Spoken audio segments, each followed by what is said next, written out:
आगे सिंदूर सपड़ी रखी है ताहू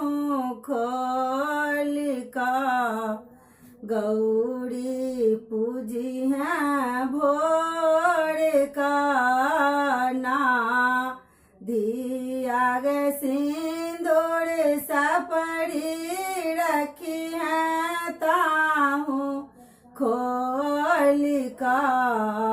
गौरी पूजी है भोर का ना तो हर बाबू बड़े शौकीन दिलखुन सोना कैसा पड़ी कीन तो हर बाबू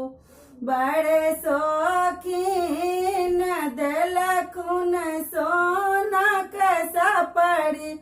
कीन धिया गे सिंदूर सपड़ी रखिया ताहू खोल का सिंदू गौरी पूजी है भोर का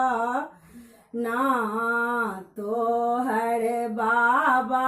बड़े शौकीन दिलखुन सोना का गौरी कीन तो हर बाबा बड़े शौकीन दिलखुन सोना का गौरी कीन धिया गे सिंदूर सपड़ी रखी है ताहू खोल का गौरी पूजी है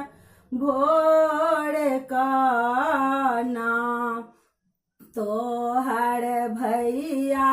बड़े शौकीन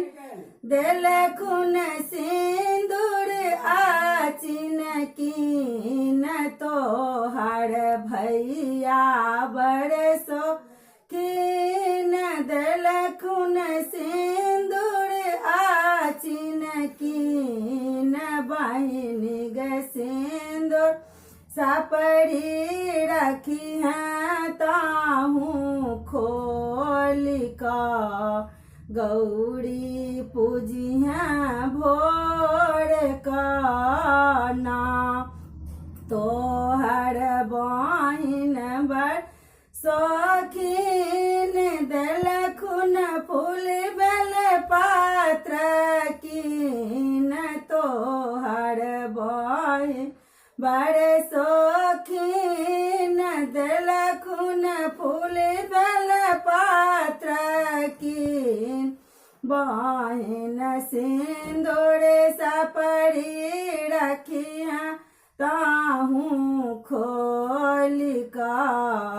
गौरी पूजी है भोर का ना धिया गे सिंदूर सपड़ी रखी है ताहू खोल का